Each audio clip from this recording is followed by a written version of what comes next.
Welcome back once again to our D&D Life Play podcast, The Shifting World. Ooh. Did we say shifted before? I think it's shifting. Well, okay. it's shifting now. Okay. If it title wasn't is before. shifting. We'll figure it out. The title Something is shifting. It might be the title. I'm David. I will be your GM, America's GM. I was the GM. Everything is Wait, are you shifting? Are you sure shifting. you're the GM? Okay. Yeah, so America's GM. I'm here to take you all through a world of, fun and adventure and magic. Our players are, and they're about to introduce themselves.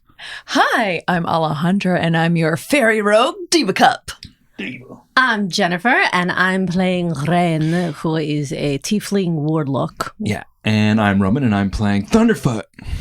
And y'all What leveled are you? up. Oh, I am a Heron God cleric. And we leveled up. And you leveled up. You guys are Wow. level 3 now. That's Cool. exciting. Yeah, it's super exciting. All right, let's part the veil of reality. Let's get this going here. Please allow me once again to summon the ethereal wind, which whooshes away these cobwebs of mundanity, which grow thick over our eyes. Let us brush those away, So thick. and we see the real world as the veil of reality parts. It is a late afternoon on the strange coast of the New World. The flooded swamp that you came through, thick with mangroves and strange leafy predators, is behind you. And you are on a sort of a not major, just a dirt road. Not even a very big dirt road, just a dirt path through sort of grasslands that come out of these swamps. And there's a whole caravan of like a dozen wagons have stopped for the three of you. The proprietor of the caravan, who introduced himself as Vandam Cell. Yes. Vandam Cell. That's correct. Who has the sort of bulk of later day Orson Welles, very rotund, jowly individual, and the fashion sense of a later day Oscar Wilde. Furs, rouge on his cheeks, elegantly coiffed hair. Merchant extraordinaire has stopped and gone, well, looks like you're heading to the grind. Why don't I give you a lift?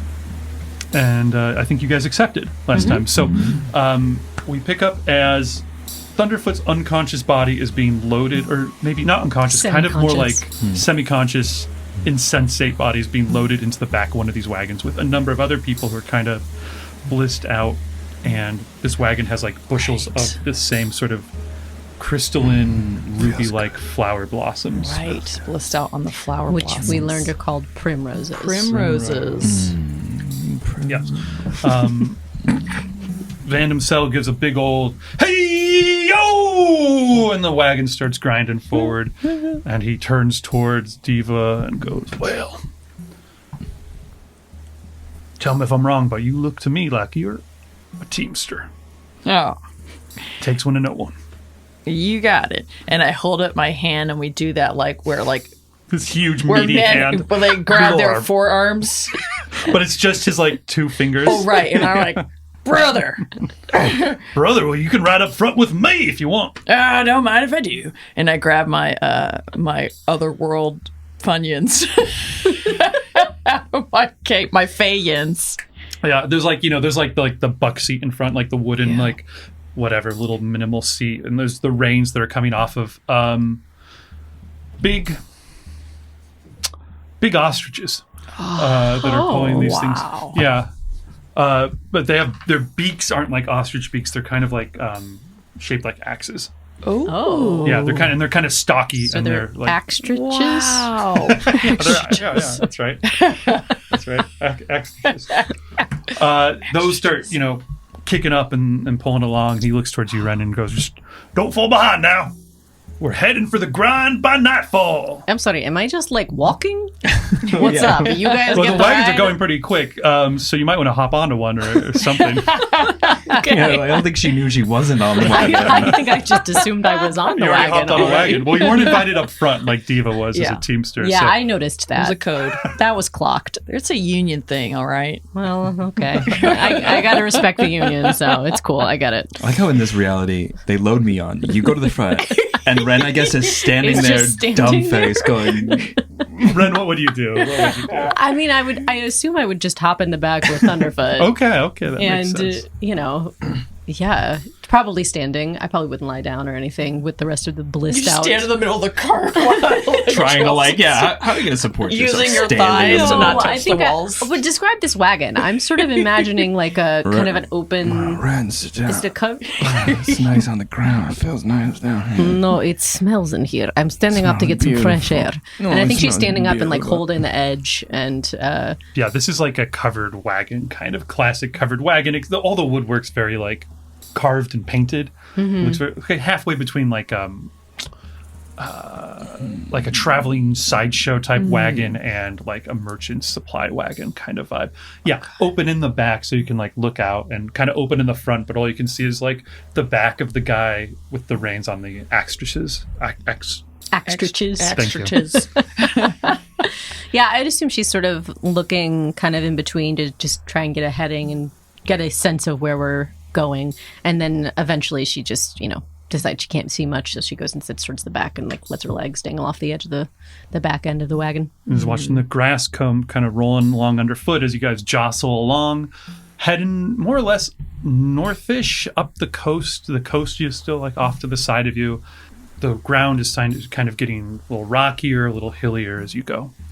I want to transition from that moment, those hours on the road, to what's going on in Thunderfoot's Brain? brain at the moment. Oh. Thunderfoot, you see this whole scene that I just described from an incredible height. You are having a very much an out-of-body experience where you feel like you see everything happening, like there's just little figures down below you. And when you look up, you see like all of the landscape in front of you and behind you until it dissolves into kind of like prismatic, colorful haze of the sky and in the distance. And all around you, the life of the world is like pulsing with magic. That you can see like glimmers of light and energy flowing across the grass, like wind and the light sparking off of the like the leaves on that swamp forest behind you, and like ley lines of energy sort of like slowly like snaking their way through the world, like in these lazy rivers, like through the sky or across the grass, and they swirl slowly in whirlpools and dissipate, you see like in the distance, you see like a bunch of like magical energy sort of form up and then form almost like a flare, like a solar flare, sort of like arc up and like arc down, and like energy goes all over the place. Do I just get a little closer on that? Okay. And it just sounds like... What do you do? What do you do? And only Thunderfoot can see that. Yeah, this is Okay. Thunderfoot's... It's from the Primroses. Yes, you. Okay. So you're aware of all of that. It's a hell of a trip. Yeah. You hear also. It sounds just like everything in the world is like murmuring at the same time, just kind of a. I think I was cool till the murmuring. Like everything was wonderful, and I was like, "Oh, voices!" And I was like, "Oh man, I guess I'd be cool if they stopped." Like, I don't know what these are. Am I losing my mind? So I'm kind of like in that space when you're on a real psychedelic trip, and you're like, "Am I okay? Is everything going wrong?" But I think something that I feel is, because I have access to the shine too, there's kind of like a melding I see of just like white energy sort of like intertwined with the energy of this place that I'm seeing, and the energy of this sort of that the Primrose is giving me, and I feel like I'm sensing sort of the impermanence and infinite reality of everything, sort of in the flowers, kind of can see them die and grow, and in the dirt see the animals sort of live and die, and just kind of like feel the like ever-changing life and death of everything. And that is kind of like giving me a piece about sort of like what happened. And I look down and I see Ren, and I see like the top of her head, and I just sense sort of like a sadness in her, and sort of like I see like a bigger picture of her, that she's not this sort of like sort of one-sided person that I've been kind of like hemming her into. I kind of like see a complexity in her, and sort of like the inherent beauty in that complexity. Because I think like also too, like Thunderfoot's general sort of perception of things is somewhat simplified. Even though he has access to the shine, his like access to it isn't overly deep. He's not like the most deep person, but I think like this is giving me access to gray and sort of new thoughts and feelings about sort of grayness and life outside of the Warren, which is also somewhat of a black and white place. The Warren's a very like fairy tale-ish place, and now I'm sensing something deeper and richer as I've sort of like a piece of me is like kind of growing up in that sense. Yeah, all of that, absolutely. And I like that point too about the shine, where it's like your viewpoint on the shine before was kind of like, gotta believe in the shine. Like, oh yeah, why? And you're like, the shine. It's interesting, like I don't know, I think at this point like I'm not using the shine, so it'd be interesting to see if this like deeper sense of the shine changes the shine for me. I don't know. I don't want to find out. I don't know. Speaking of the shine, in the direction the caravan is heading, is on the horizon, you see this kind of like darkness that stands out in the prismatic world, this kind of like shadowy cloud. And within that, though, there is a pinprick of bright light that you very much recognize as shine magic. Yes, and probably specifically the stone, the shine stone. Where is it? I'm seeing it off on the just horizon. In the horizon, in the direction that the caravan is heading towards, that you see below you. And the second thing is you sense that you are not alone here. Like as you look down, you see like the other people like in the cart, and they all have like sort of these like prismatic auras around them that kind of extend out in a way that don't extend from the rest of the group. But then so you're not alone in that sense, but then there is like something coming out of the clouds towards you from like across the forest and down, and it is not like anything you've ever seen before. It is like first of all just drifting towards you gradually and sort of slowly, and it looks like an angel if you just had the nervous system of an angel, like just that was made out of like veins filaments of light. Wow. And it's as it sort of comes closer to you, you get a sense there's just an aura of like a peace-ish around it. And as it comes closer, you can see that that nervous system or whatever all seems to be twigs and leaves sort of that compose it. It's this very strange sort of shape, and it comes up to you, so it's kind of just hovering there in front of you. That's what I say. Is this something all of us can see? No. Okay. No, you guys are just sitting there just bumping along. You guys can, and I'm whispering, I'm like, they can't see us. That's what you see me saying, Ren. Yeah, I'm sort of... You can't see that. I'm sitting there at the back and sort of glancing over at you on occasion, but I'm actually back to that staff, that piece of branch that I'd been turning into a staff and burning with my fingers. So I'm back to wood burning and like burning just to, while away the time. And looking at you like you are a crazy person. I'm saying, you hear me mumble, Yep. The nervous system of the angel is twigs and leaves. I need to tell them. Yes. It's the nervous system. That's right, Thunderfoot, the nervous system. In Thunderfoot's visions here, this thing speaks to you in this, again, crazy ethereal voice. Thunderfoot, your light is passing. What? Do you see it? No, I don't know. What do you mean? What do you mean? And I try to like reach out and like brush the angel. Ouch. Oh. Like some of the twigs kind of like break off and like fall down onto the ground. God. The figure leans in close to you, and it's just this fractal kind of mass of like leaves, luminous leaves and twigs and this thing. And it just says, Kalima incredibile. Kalima. The world, like, it feels like that's everything in the world is kind of saying that at once. And So it's like Indiana Jones in the Temple of Doom. I suppose that is a Kalima. I'm gonna put in You want accent, to change that? I'm putting an accent mark. It's a Kalima. Oh. Colima, like in Kalima. Mexico. Okay. Kalima incredibile. Incredible.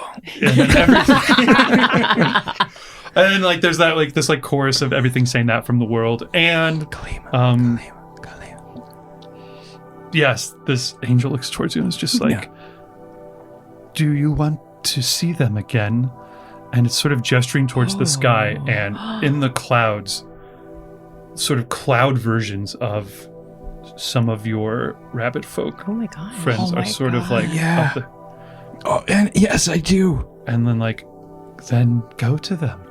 Okay, and I start trying to swim up to the clouds. Yeah, you kind of like, and like you cut up to these like cloud figures, and And I go, can I like breach the clouds? Like that little cloud tufts like give way as I like yeah, breach the clouds and I'm up there, Dragon Ball style. yeah.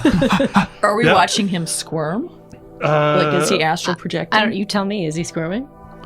Yeah, Is he moving around? Is he squirming? I'm Yeah. squirming all on there. happening just Roman, in are his you brain. squirming? Yeah, I'm squirming. Yeah, Thunderfoot's like man, cloud family, cloud family. Like none of it makes sense to you, but But it, like, does he look? Should I be actually rest a concerned? paw. Like Ren's near me, and I rest a big paw on her, but I don't. I think- we don't know that I'm doing it. Yeah, your paw rests on my arm, and I think I look down and look back at you, and then like hold a hand in front of your eyes to see if you can, just wave it in front of your eyes a couple times to see if you react. And I flail big and like hit her hand, and then like calm down again. And then I basically just take his arms and wrap them around himself, and then sort of tuck him like up in his armpits a bit to sort of keep him from flailing a little bit too much. Yeah, and make then, sure the tongue doesn't go into the back yeah, of the throat. and then like yeah. I actually take a blanket and like put it over him and like tuck him in burrito style. Great. Do you just kick that blanket off immediately? No, I'm comfy for the moment.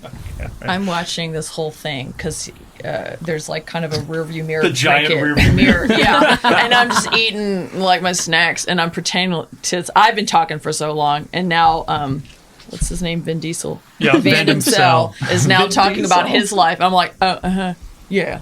And just watching all this stuff go down behind me. I'm like, what in the world's going on with Thunderfoot and Ren? Like a little soap opera. You go up to the clouds close around you, Thunderfoot, in your vision, and like you lose sight of the angel and the whole world below. But it's just remember Thunderfoot, and then the next thing you know, you're probably woken up by a thunderclap. It's 6 hours later. You guys have been on the road for like hours. He's just been. All that was like a 6-hour vision for you. Wow. It is now night. It's dark out. A wind is blowing the canvas tarp of the wagon. And you are right at... You guys saw this coming. You've seen it coming, Ren. Thunderfoot's just waking up. But the city of Bluffport, which Vandam Cell is going, well, there it is. The grind. And it is like a...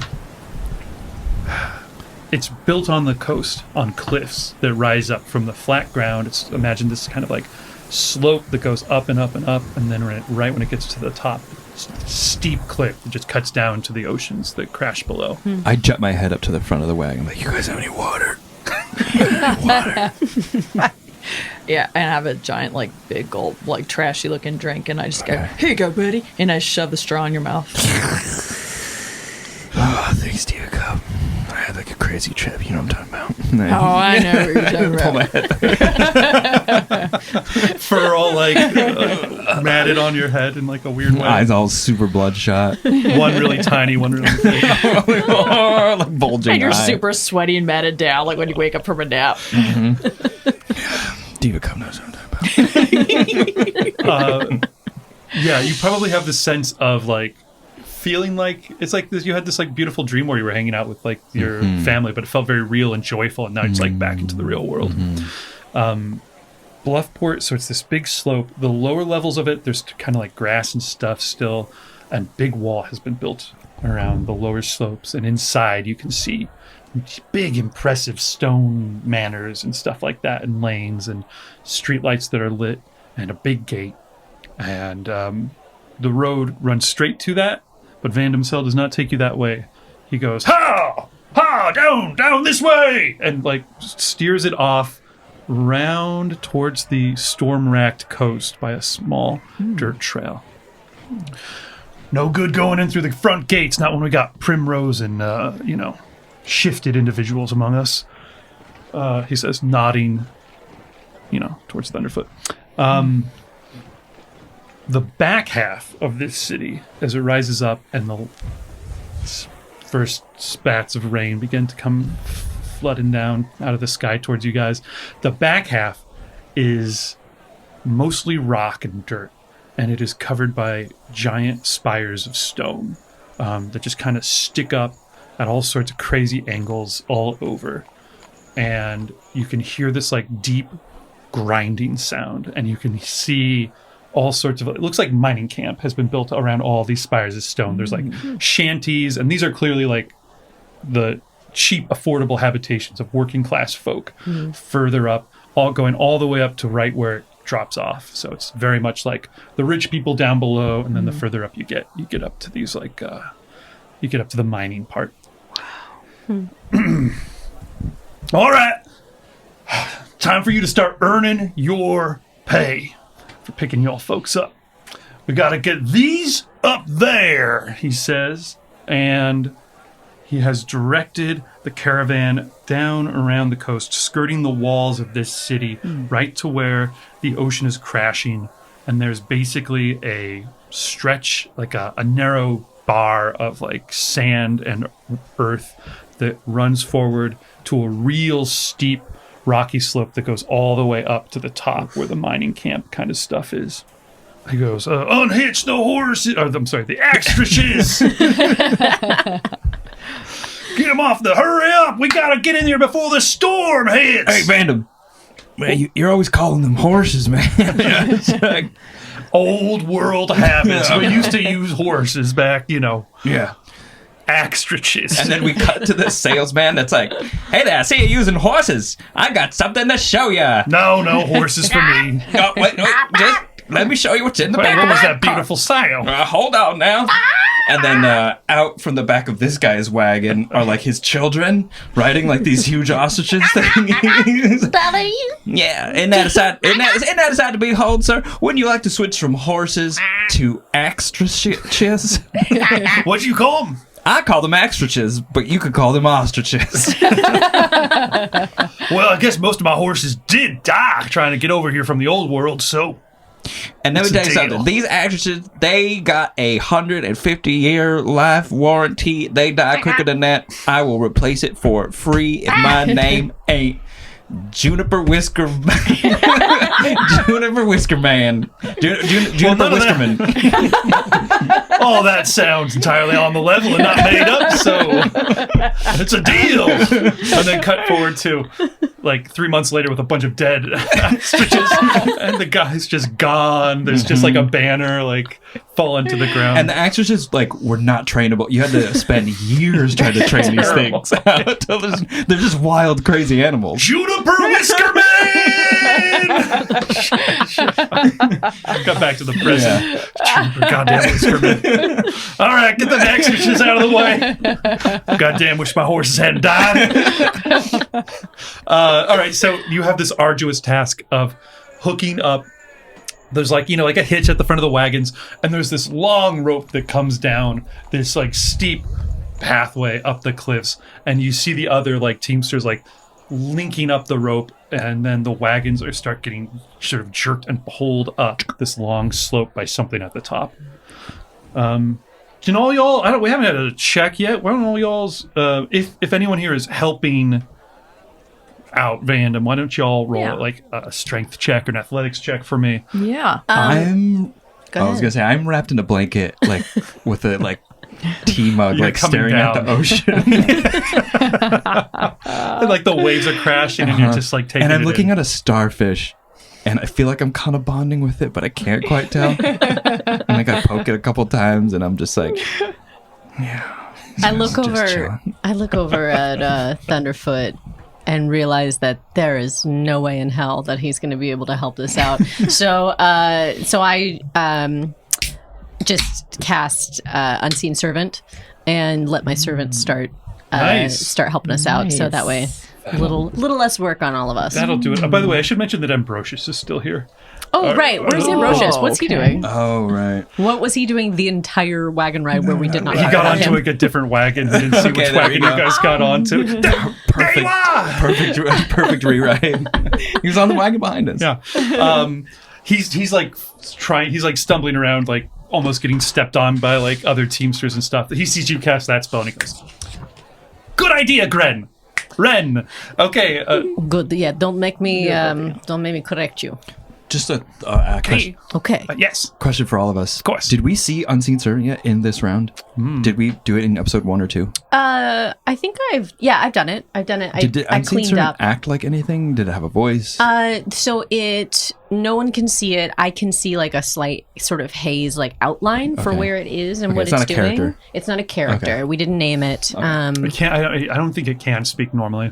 No, it can. I think It's like we a can hell. It's communicate. like a personal hell for that unseen. It can't speak. It's all. It's Does like it try? your personal slave. I think it can. I would assume that the Clean two up. of us can communicate, right? Sure. I want to find Yeah, out later but that I don't like think you Unseen guys can Servant communicate. was like a hell slave from like your home. The souls of the damned. You're just like, Yeah, this is I what you mean- do forever. Is Yeah. Yeah, basically. You clean up after my crap until you die, which you can't. Yeah. Okay. Unseen Servant, bringing us back to that. Ambrosius is like, yes, good, thank you, Ren. Ren. Yes. Yeah, sorry. We'll And keep working on that.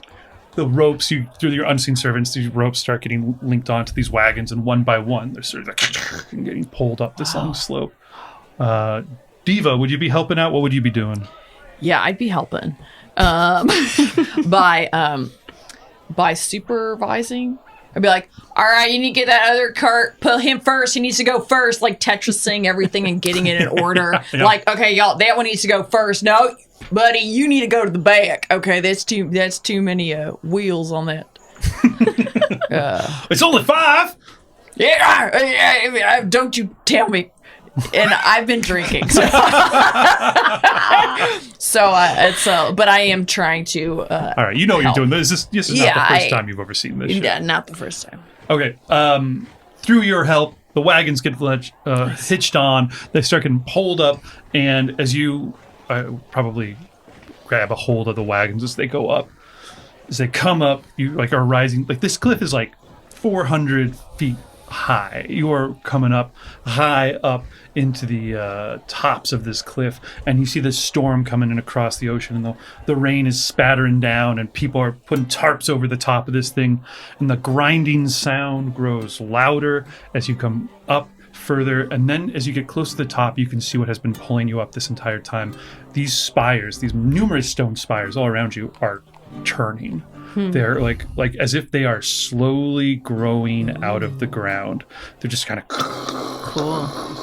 and the people have they've got like a pulley rope gear system around this thing, and they're just using it to torque this rope and just pull these wagons one up after another, and they That's get really towards cool. the top, and there's another team of people who unhitch them real quick and get them out of there, and it's just this like whole situation. Nice system. Yeah, As you impressive. get to the top of this plateau up here on top of this cliff, you can see that is what is happening. There are dozens of these spires. Some of them are, only 10 feet wide. Some of them are 20, 30 feet wide. All of them are kind of slowly grinding at different rates. Some of them are going like, and other ones are just barely moving.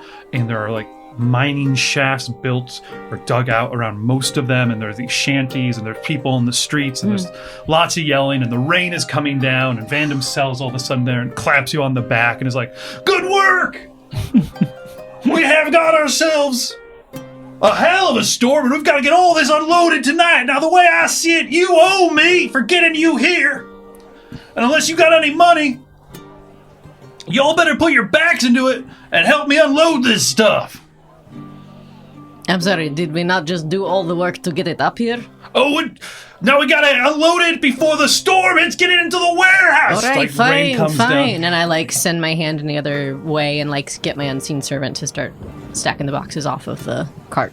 It's gonna be a tough night. He's like, what is Thunderfoot doing and all? I think your guys are at the top. I kind of come to more soberness, and I'm alone at like the bottom, and I just kind of like see locals, and maybe I make out like a little buzzing fairy at the top of this hill, and maybe like some horns. So I'm like, oh, my team's up there.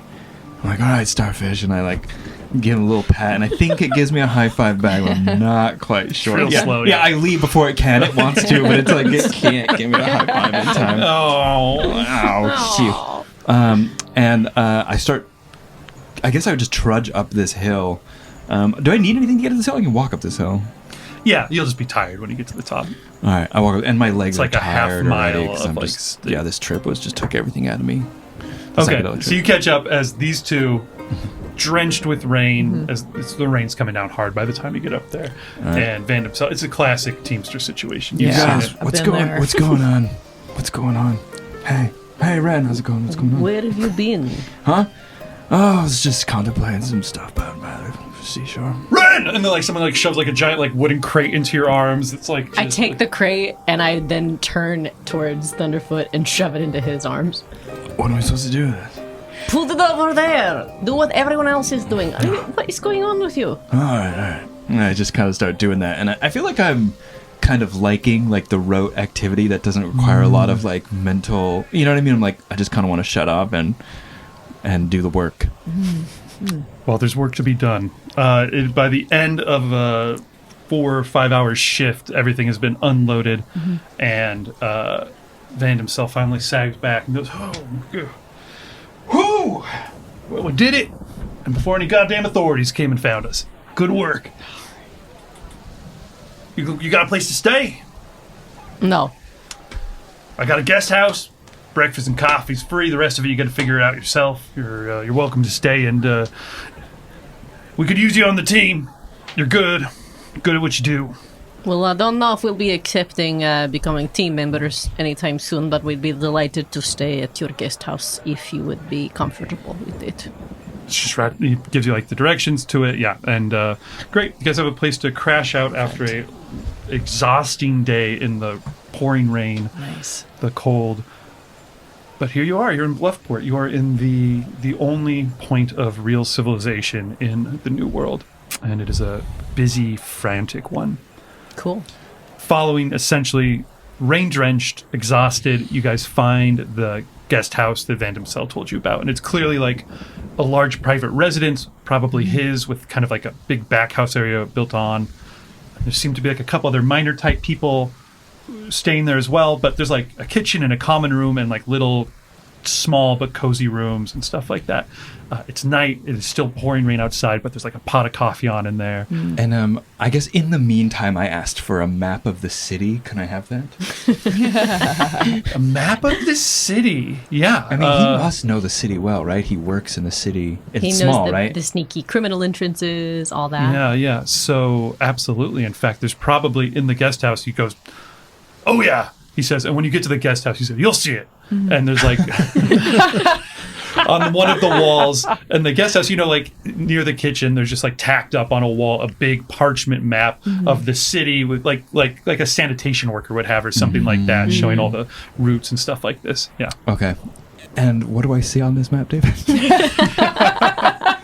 The city of Bluffport, known vernacularly as the grind by the working class, is divided into two big regions. There's the wealthy sort, the blue bloods, who are on the lower half. Okay. Where before it gets steep and all the mining happens. The upper half is covered with these giant stone pillars that stick out at different angles and are slowly, continually sort of growing out of the ground. This whole region, which is where you currently are, is like hundreds of feet above the ocean at the top of this cliff.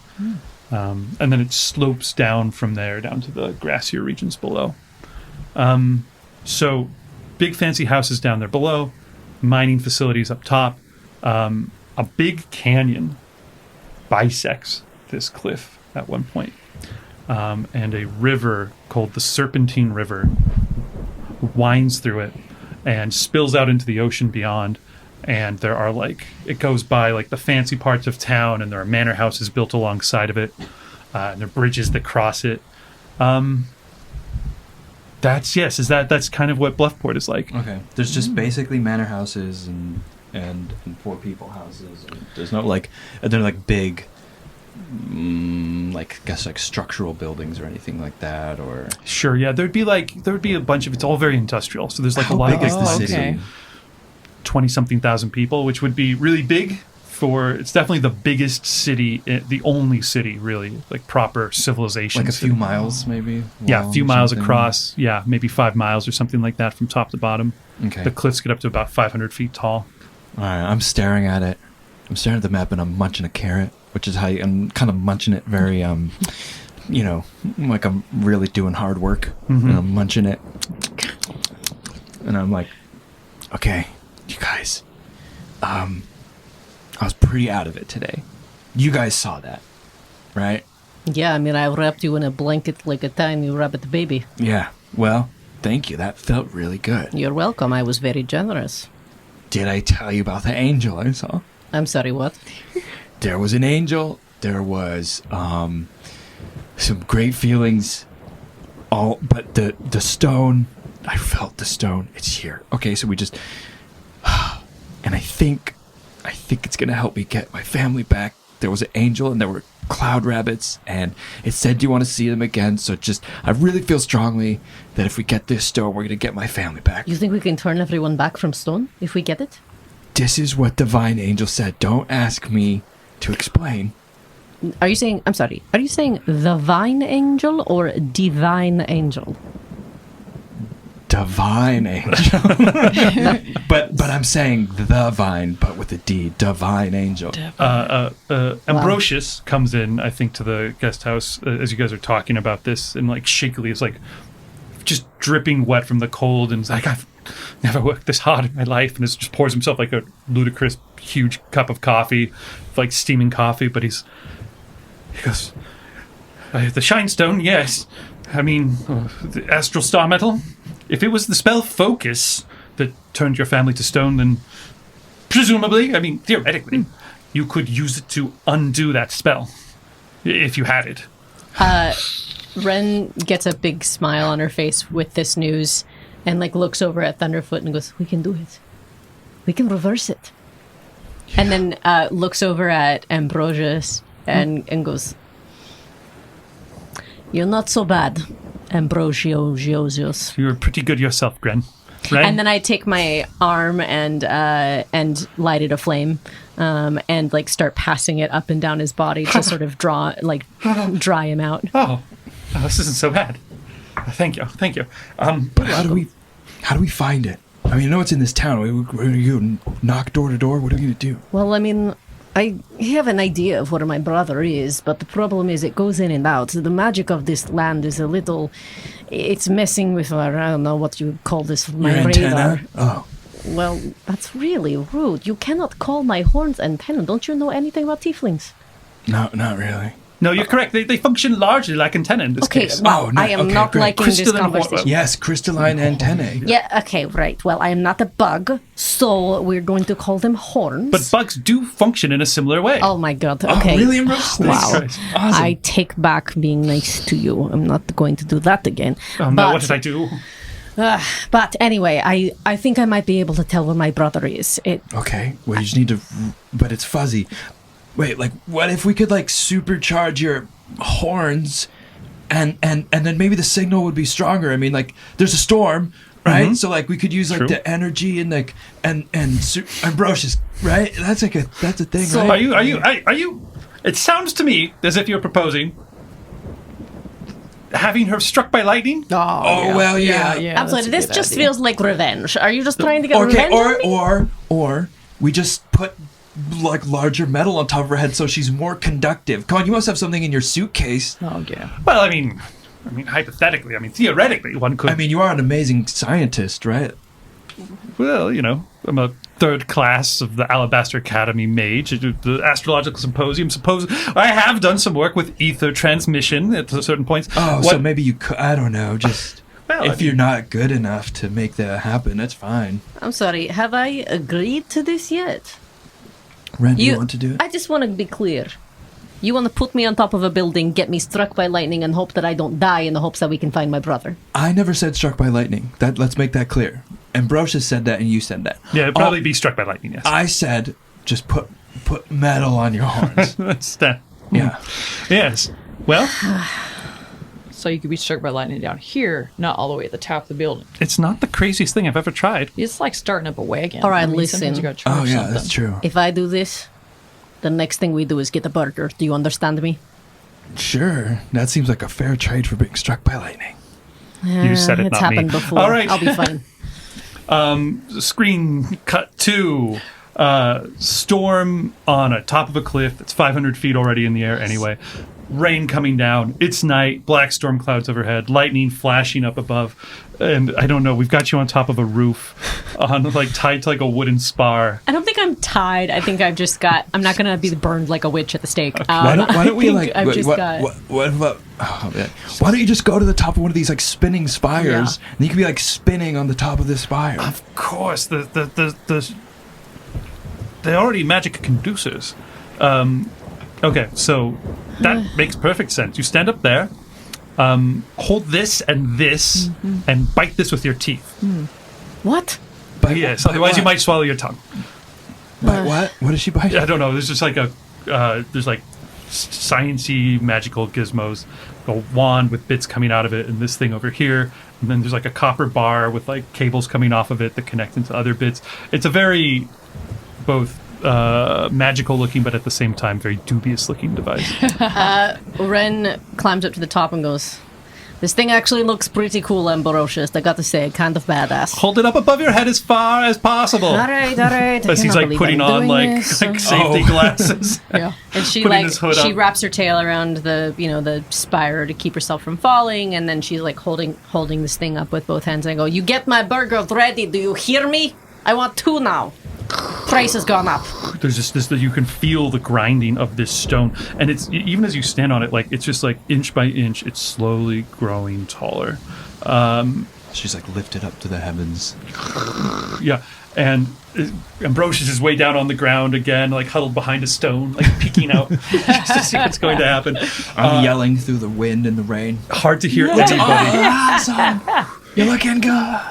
and you're just up there by yourself, Ren, in the wind on this pillar, holding like several ridiculous items in your hand. Yeah, I think I'm holding it and sort of waving it around, and I'm like, wow, I feel like an idiot. Okay, it's important. I'm going to need your help. We need to recite the magic incantation. Okay. Okay, this will be the word. Very important that we focus our will in order to make this happen. Okay. And we see there's like lightning starting to flash out on the horizon as you see like a storm burst like coming closer to you, lighting up the clouds with this little white flashes. Ready? Kalima Incredibile! Kalima Incredible!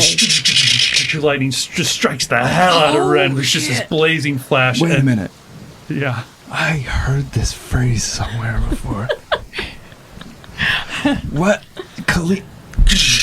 And fade to white, and there's like got to be like a moment where there's like some point where you and Liv were like closely bonded or something in the past that comes to mind. Yeah, I think she's hit by this lightning, and suddenly her vision like blinks out, and she's sort of dropped into the memory of the moment where she and her brother were actually banned from hell. They were banished from hell. And she can see her mother Lilith fighting with Lucifer, and this all this tension, and there's just basically a storm raging in hell, essentially. And then all of a sudden, the two of them are just blinked out of hell and like dropped onto earth.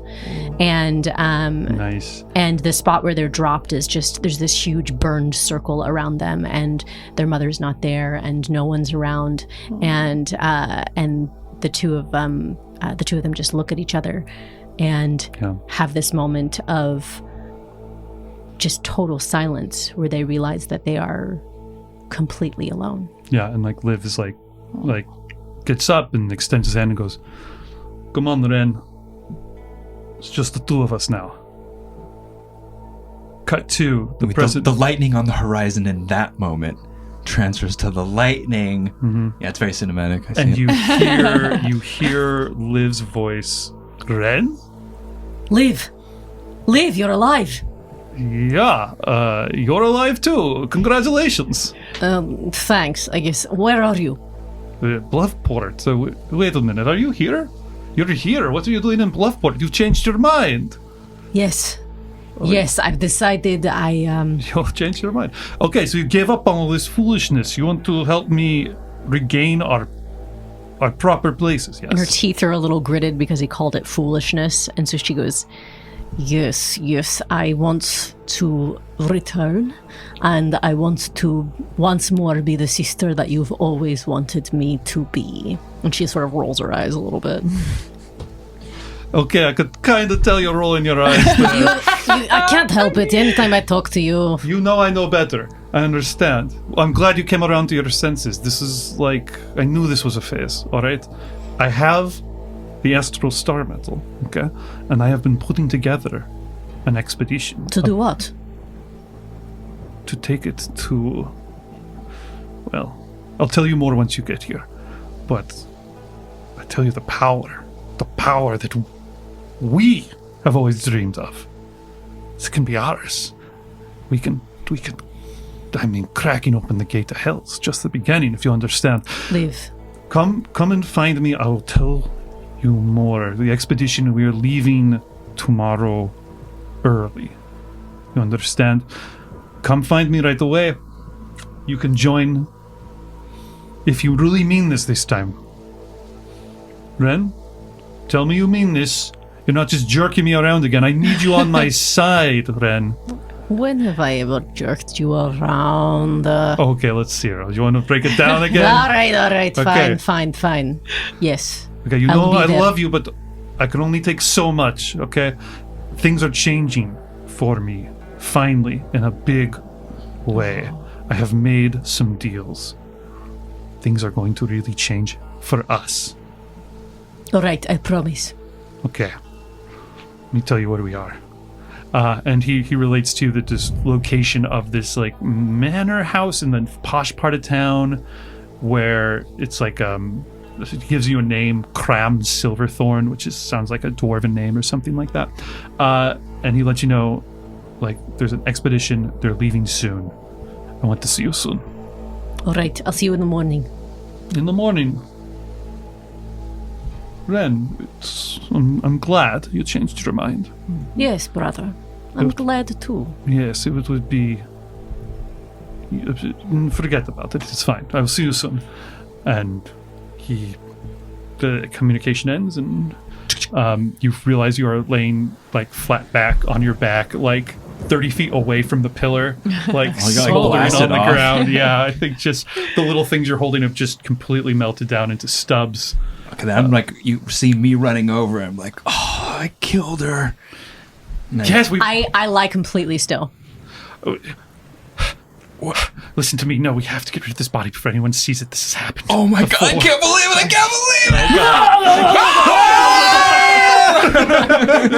That was really good. You guys thought that was dead. Wow. And I'm crying, but like trying to laugh. I get it. That was funny. And you like my joke? Oh, yeah. Oh, I'm going to start making more of those. Not like I haven't had enough death in my life. recently. I was joking too about this happening to me before. I'm hiding the shovel back. All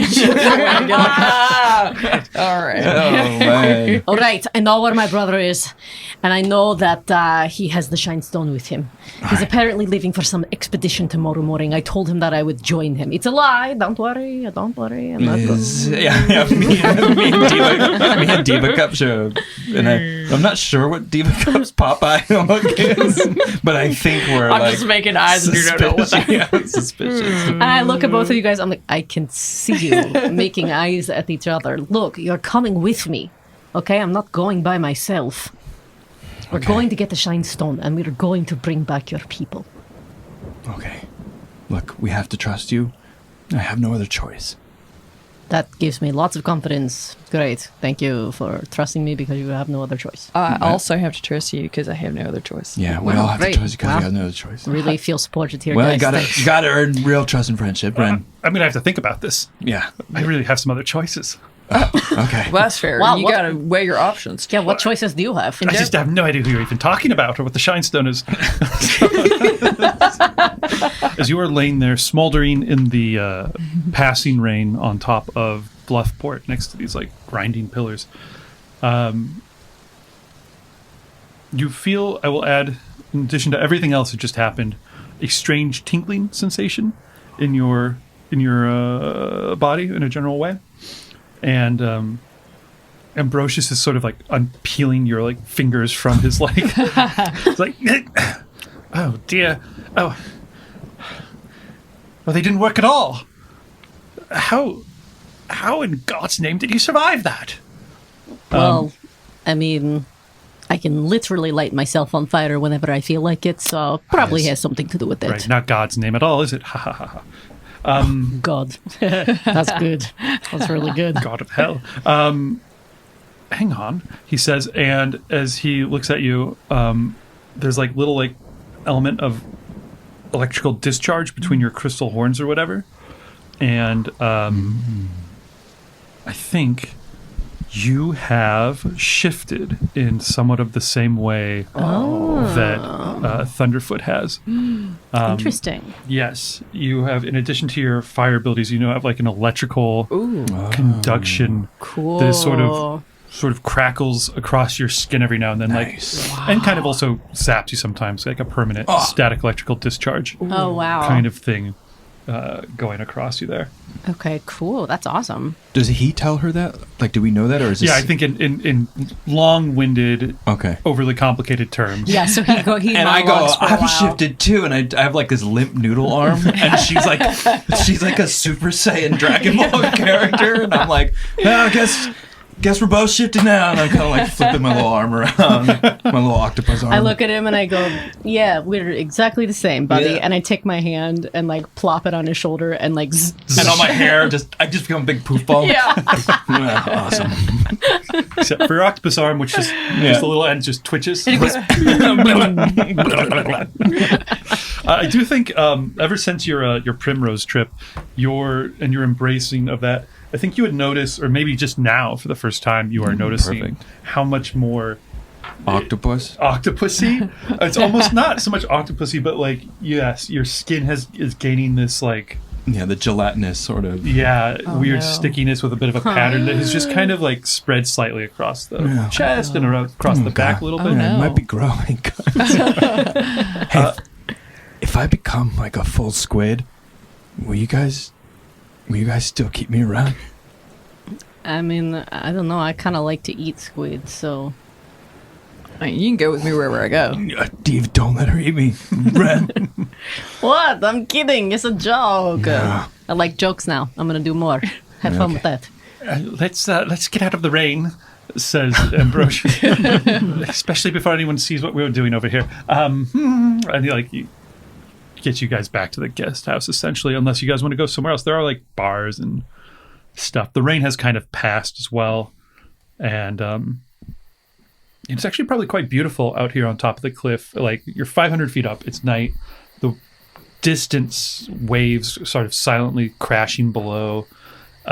Just, the moon and the stars are out, just casting kind of that like tiny little bit of white gleam on the liquid black waves that are sort of And in the distance, in like a lightning flash, I can make out like a kraken tentacle, big kraken, like really far away. Yeah. Like sinking a boat, like attacking a boat.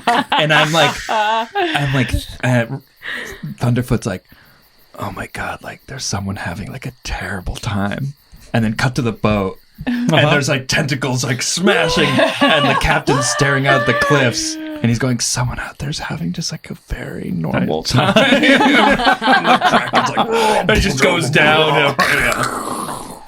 Yeah, great. That's absolutely true. That absolutely happens. Yeah. I don't know where you guys want to go from here. If you would just hang out up here and chat. You have shifted in a way that has given you additional electrical sort of powers. I think there's probably like some sort of slight downside to that as well that we will discover as you go. I think we need to... I think like... Let me just recap. Did you tell us that you figured out where your brother was after this lightning strike? Or no, because we haven't even heard from you yet. We just know that you have lightning. But you haven't told us anything, right? Right? I don't remember. I don't think so. Yeah, I don't think you have. No. So I think you would have. No, to, I did. No, she did. She was like, "We got to go and talk to Liv." Yeah, we're gonna go and talk to Liv. I told him we'd call you. And you're coming with me. Yeah, and you can trust me. Yeah, and you were like, "Really?" Right. Okay. Yeah. Okay. So we've already covered. Yeah. all So we of know where we're headed. That. Then I would say like we should just go to bed so we can have this night, and because we have to be up early, right? So okay. Yeah, you definitely have to be up early. As you guys head back to the guest house, I do think Ambrosius kind of catches up with you a little bit and goes, Deeva, something I've been meaning to ask you about. Shoot. Those, he says, pointing to your like card holster for your tarot card or whatever. Are those like, fairy tarot? Is this... Do you mean... Does it have a name? Yes. And they're called... the Deck of Thorns. The Deck of Thistles. Thistles. They're not the Deck of Thistles, if that's what you're asking. Is that what you're asking? The Deck of Thistles? No, I said they're not the Deck of Thistles, if that's what you're asking. Legendary cards of power? Yeah, why would I have those? I'm a teamster. Come on, look. Do you want my cards? Are you offering me the Deck of Thistles right now? I mean, not that they are, but no. I'm not. And I pull out my switchblade. I'm not offering you anything, Ambrosius. Okay. I'm like watching this with Ren like from a little bit of a distance and being like, I think Ambrosius trying to have sex with Deeva. What you trying to pull? I think you might be right. So. Okay. I was no. I was just simply out of curiosity. Look, it's just simply I'm just trying to know about the. I'm just curious. I'm just trying to learn this. It's magical, and it seems powerful. And I was wondering if you could show them to me sometime. Yeah, okay, I'll show you sometime. Okay, all right. Just tell me what time and place, and we'll be there with my cards. Okay. But don't you try anything weird. What could I, Ambrosius Nettleaf, possibly do that would seem weird? No, trust me, it'll be totally normal. Whew. All right, I trust you. Oh. I don't really trust you. You return to the guest house,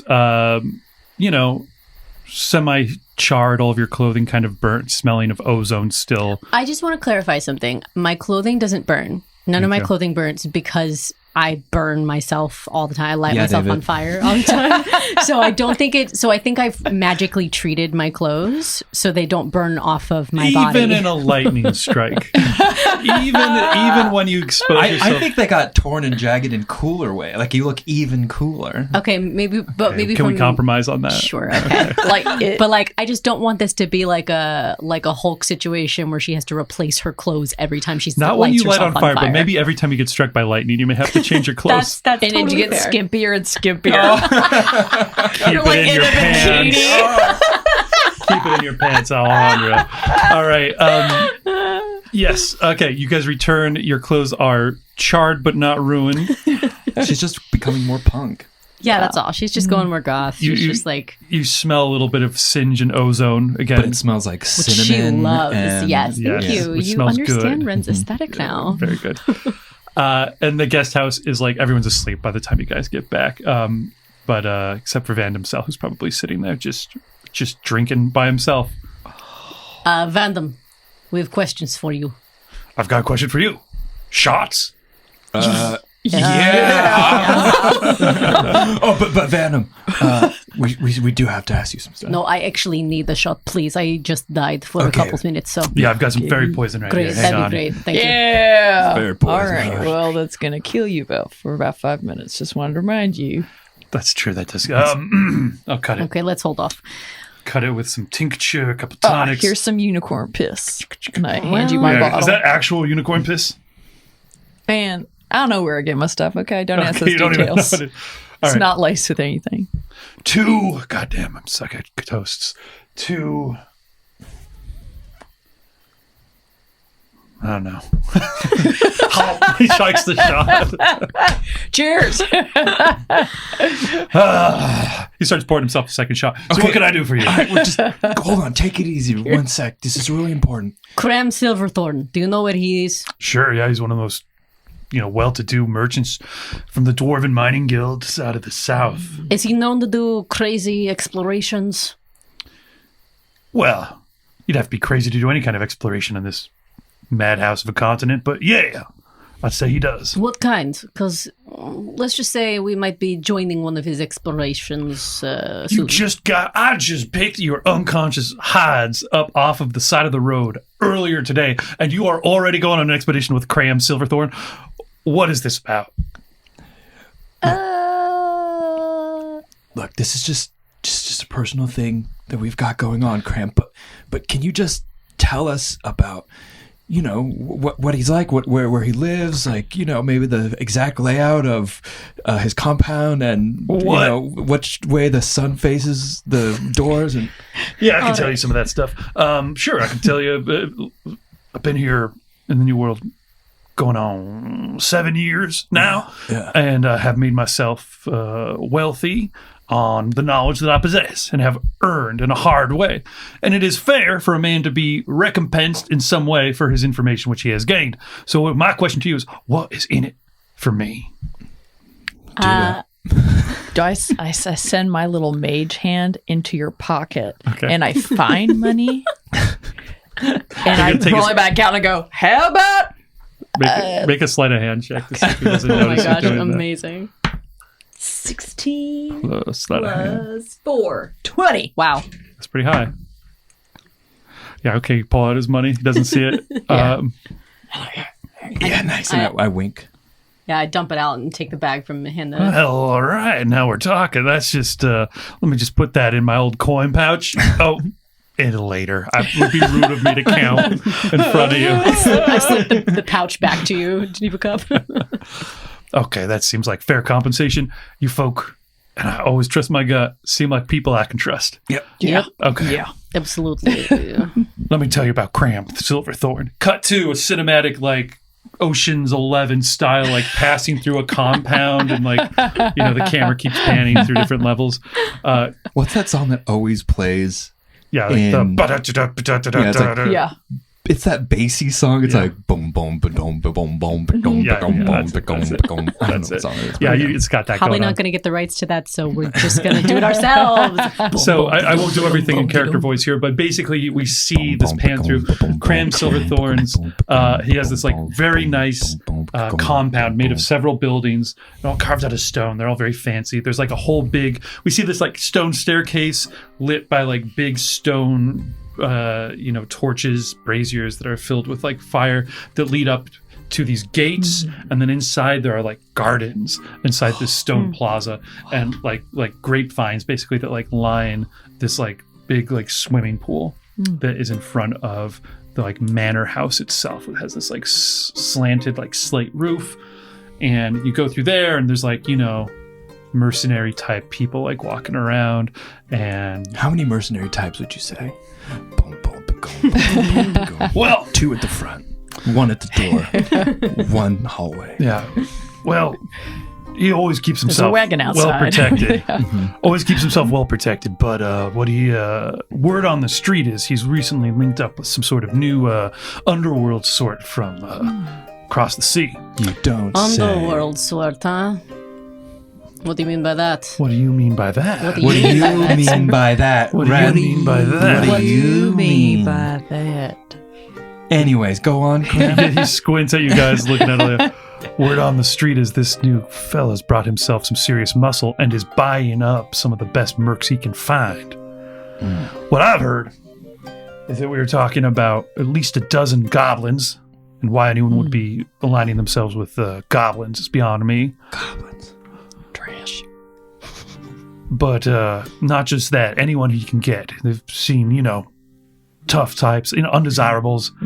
Sounds like they've been preparing for some sort of river expedition down the Serpentine into the heart of the continent. I've also heard tell that they have been preparing boats. You see, the Serpentine River runs up against Cram Silverthorn's manor, and he has himself a private dock. Oof.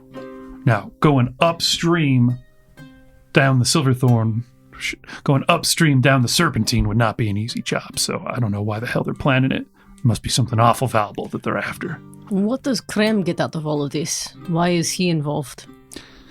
Hard for me to say. He's a dwarven overseer of a lot of wealth. In fact, he oversees a lot of the primary flow of the valuable minerals that are extracted from here down to the dwarven mining facilities. Hey. Yeah. Thank you. Thanks for this info. You want to do another shot? I already have. And you see that the shot glass is empty in front of him. Whoa. Yeah. Yes, I absolutely would like to do more shots. And I would also absolutely like to figure out what your stories are one of these days. One of these days. He pours his shots. I can tell that's not going to be today, though. Y'all drink up. Y'all sleep well. Whatever you do, I'll tell you this much. Fuck up the system. You're drunk. You are drunk. I might be a little drunk. No, but I'm not joking. Vin Diesel. There's goddamn difference between good folk up like us up here in the grind and those goddamn blue bloods down there. Still call this place Bluffport. They're bleeding this place dry. They don't give a damn care in the world about the folk who work up here. If anything I can tell you can help you kind of disrupt the situation, then you're welcome to have it. Hell yeah. You can keep this money. He says, sliding back towards him. Oh, That's so kind. generous of Wow, you. that's Yeah, I couldn't it's deprive really you nice. of a few hard-earned I'll coins. take it Wow, back. that's so Yeah. kind of you. Yeah, take that. But then my mage hand has to put it back in his pocket. And then I kind of like usher the crew over. Are you giving it back to him? so that you notice, so you don't notice it's empty. Okay. Oh, that's very nice. Oh, that's a nice Deeva I'll steal cup. Yeah, from he's- those he- other people later. Okay. He's leaning Good over and call. pouring himself another drink, and like the coins are going back into his little pouch. And I just nod for like the crew to like come in. I don't know, the other room. Is there another side? Yeah. There's little rooms and stuff. I nod for all three of us, and I say like, I guess he's hiring up mercenaries. Now look, Liv knows all of us. He's already seen all of us, but Ambrosius, I know he doesn't look like a good mercenary, but if we have him pretend like he's a mercenary, okay? He gets hired. He can then get us in and onto one of these boats. All right, now, Ambrosius, come here for a second. You don't see him. You're looking around, and then here I am, and you see that he's shrunk himself down to be about 4 inches tall, and he's like Ambrosius, already what in are the you room you doing? guys are in. Oh, did you hear everything I said? Yes. What are you doing down there?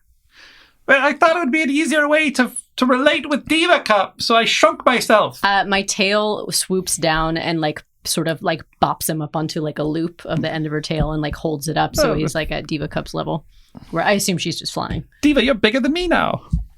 Yeah. Which you want with me? Talk about those cards.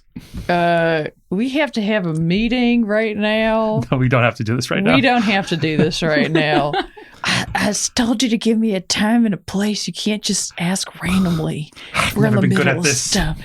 Okay. Anyways, you guys. Yes. Oh, so you did hear Yes. what I said? Did anyone Yes. hear Oh, what You I want me to just dress up like a said? mercenary?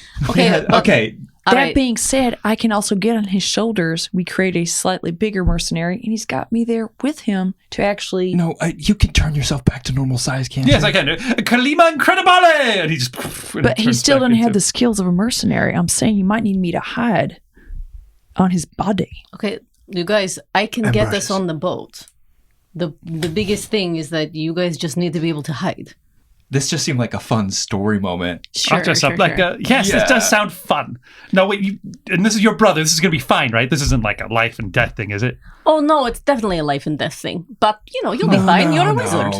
Tell him about how your brother really is. Yeah, the way my brother really is bloodthirsty and vicious. Is that what you want me to tell that doesn't sound good. Never mind. I mean, he's... Well, I'm having second thoughts about this whole operation. No, I know, it's going to be fun. You don't have to worry about this. You'll be just fine. I mean, you're a wizard, right? Well, You've got Order 3rd class of the Alabaster Academy Astrological Symposium. Academy. Yes, you can easily trick anybody, I'm sure. Yeah, but they do smell fear. So you can't be scared or you will be killed on the spot. She's kidding. It's just I'm not kidding. Hey, I'm trying to prepare you. You gotta go with a straight face. You gotta make a snarl. You gotta scare the shit out of show us your snarl. Why are we doing this? Look, you don't have to pretend for long. Just get in long enough to where you can maybe get in with one of the bosses so you can say you're going to do the training, but then you just can let us in. Right? Okay, I see. I let you in. Okay. And then you just figure it out from there. Yeah. And while you're working to get them in, I'll keep my brother distracted and try and get more information out of him to figure out what this exploration is that they're doing. Yeah. I mean, it is my life's goal to learn more about astral star metal, and if Ambrosius, this will get my hands on it, have then it's you ever worth been it. really brave? No. Well, do you ever want to be brave? It seems dangerous. No, I take that back. I'll do anything for the pursuit of knowledge. And I have been trying to understand astral star metal, and, well, frankly, you've saved my life. Just one life. You've saved my life. So, and I squint at that lives thing. I'm like, okay. So if there's something I can do to help you out, then I suppose I'm obligated to do it. Awesome. Okay. That seems like a love it plan. when people make decisions out of obligation. Yeah, I like that too. Mm-hmm. All right. Seems like we have a plan. Yes, everyone get good sleep. Just be prepare for anything. Okay. Well, I guess this is my room. Yeah, I don't know what you guys are gonna do. Long old octopus arm going up. Yes, and this is my room over here. I guess we're claiming rooms now. I'll pick this room in the corner. I wanted that room. I'm just going to sleep up in the rafters, and I just fly up and I just find a little old bird nest, and I'm like, this is nice. I can keep an eye on everybody. I think Buttercup is the type of person who always sits with her back to a wall so she can watch all the exits and exits and entrances. Mm-hmm. Yep. So I'm looking at the door. I'm looking at everyone below me.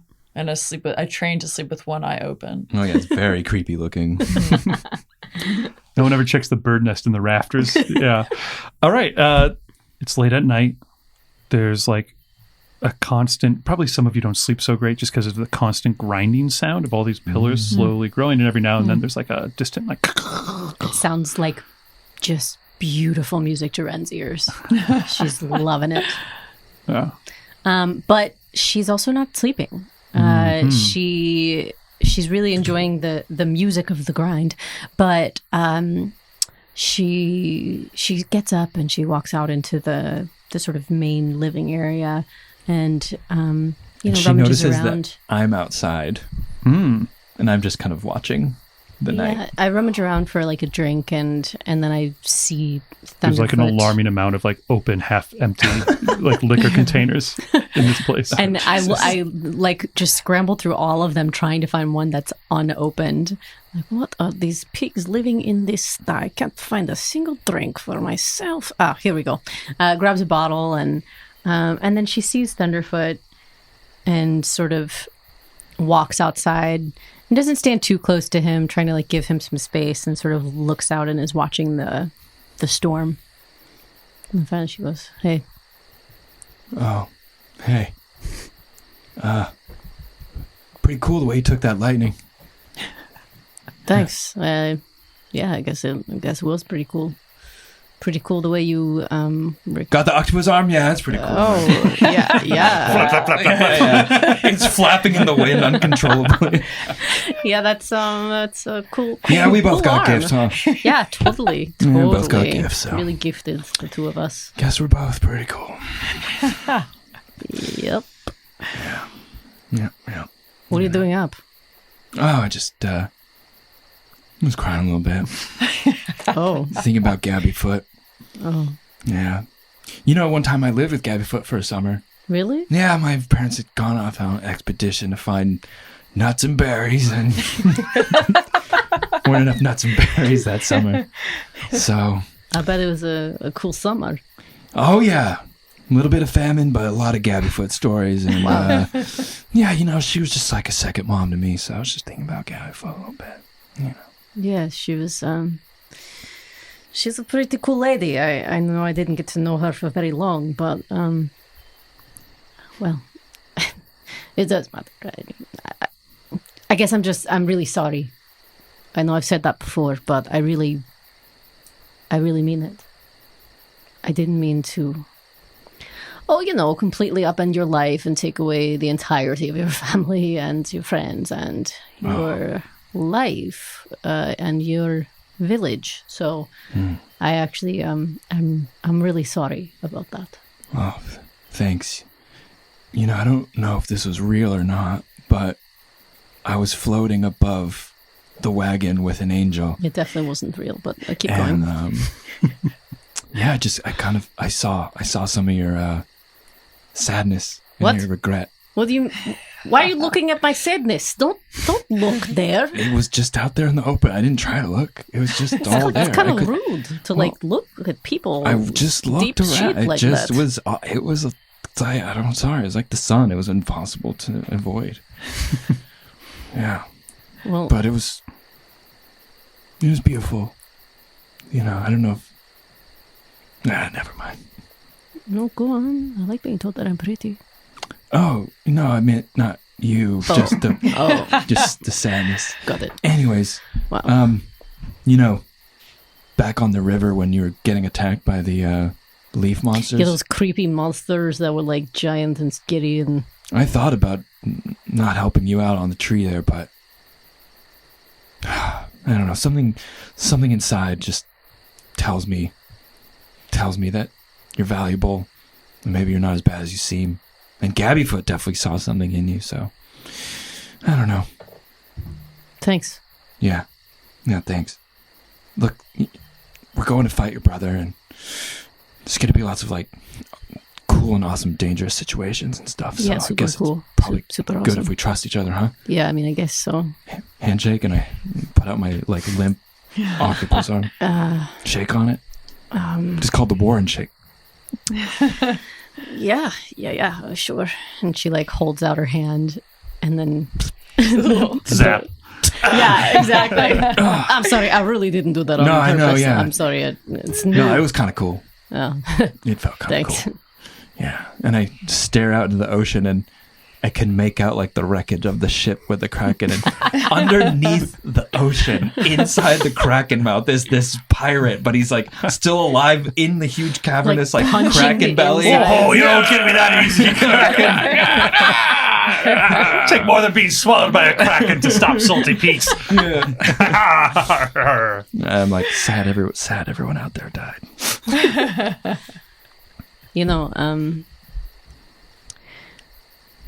Gabbyfoot really did see something in me to the point where I wasn't even able to see it. I still don't know what she saw. Hey, you wanna feel something for a second? Are you hitting on me? Don't Huh? hit. No, I'm not hitting What? on you. No. No, I'm not. I promise. I swear. You and better swear. I slap like my octopus arm on her shoulder. I swear. Oh, can you? Okay. Well, all right. You're not my type. Never mind. Anyways. And I say, can I show you something really quick? And because of the storm, the moonlight is like beaming through like little spots of clouds, and one of the beams is coming, and I just like grab the light and I just like push it onto Ren a little bit, And she looks a little freaked for a second. And then I think the light of the shine hits her and she... Like, maybe this is a little bit of what Gabby felt towards you. Aww. And suddenly she like feels kind of like the Grinch, her heart grows a couple sizes inside of her. And yeah, she just feels like this pulse of like love, like very loving energy. And did you feel anything? That's okay. Look, you'll get used to it. I don't think I ever will. I didn't get a lot of like love, in my life. Oh, I did. Oh my God, when you're growing up in the war and you just get so much love and snuggles. Wow, I bet. There's so many snuggles going on. Oh, snuggles. You should have been there for the snuggle festival. No, I'm good to avoid the snuggle festival. It's where we all curl up into balls and we go into one of the warren holes for like 2 months. Wow. And we come out hungry. That just sounds like hibernation. It's kind of close, but I saw snuggles. Okay, well. Yeah, I think I'm good to skip the snuggles, but today when I was doing that super badass, really cool thing of, being hit by lightning on a giant spire. I mean, you called it cool. But you didn't look cool when you flew off. You looked like you were flung 30 feet by a bolt of lightning and you were dead. But after when you got up, you looked really cool. Okay, I'll take it. Yeah, I mean, when I was up there, I saw something that I haven't thought about in a long time. I don't know if you know, but... well, of course you wouldn't know.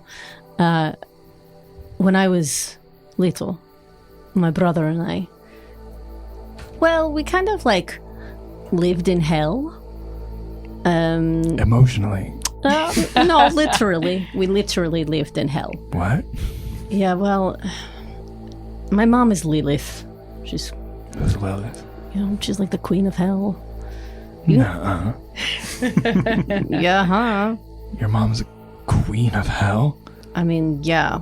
I don't like to talk about it because I don't want, special treatment or whatever, but... Darkfoot would talk, it was so boring, I wasn't into it, but like she would so into the queen of hell and all this stuff. Yeah, I saw her drawings actually. She's pretty not talented, but I liked her a lot. Yeah, no, so...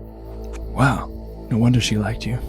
Yeah, I mean, anyway, so I lived there for a number of years and, well, let's just say there was a big argument. I mean... Yeah, I've heard of those. Really? You've heard of arguments? You don't seem like you've ever argued with anyone in your life. I think we've argued a few times. That's fair. But I just assumed that was because you didn't like me. Well... I'm getting to know you. Anyway, yeah, I for a couple of years, my brother and I lived in hell with my mother until Lucifer found out that we weren't actually his kids, and it wasn't long before we were banned. There was this huge. Practically a war. I mean, they nearly ripped hell apart trying to figure out what to do with us. My mother refused to let him banish us, and he refused to let us stay. And he won. My mother finally conceded, because if she didn't, then he would have killed us right there on the spot. Oh, so she kind of like saved you. Yes. But the trade-off was that we could never see our mother again. That kind of... I have a similar story. Yeah? My parents, they're going to fight, and my mom said, "These aren't your kids." And my dad said, "The hell?" They almost tore the whole place up. Like, your parents tore hell up. And then she apologized and said, "That's not true. These aren't your kids." And everyone, it was just a fight. It was just a big fight, but it was kind of similar, Did you get to see your parents after that? Yeah, no, we're all good. Yeah. Well, I don't... Okay, yeah, super similar. Yeah, definitely. I'm just trying to relate. Really similar. Yeah. Well, Yeah, thanks so, for sharing. I mean, I just want you to understand that that's why it hurt so much when my brother betrayed me. Because we've been together for so long. We've been the only two alone in this world together. Okay, but listen, I have to trust you when it comes time. You'll pick us over your brother, right? My brother killed Gabbyfoot. I know I did not know her long, but she was the only thing and the first person to give me hope. Okay, for Gabbyfoot. And I put my hand out again. Can we do the other hand? No, yeah, sounds good. Okay, thanks. David hand. She shocks me in my... I go, poof. Right. Sorry, that one was actually on purpose. Ah, You just look kind of cute when you're all fluffy like that. thanks. All right, I'm gonna go get some sleep. Was Okay. the Deeva cup, like, would you have been aware, like, watching with your one eye as all that was playing out, or did you sleep all through I that? definitely passed out. I drank it. I was like, I'm going to keep an eye.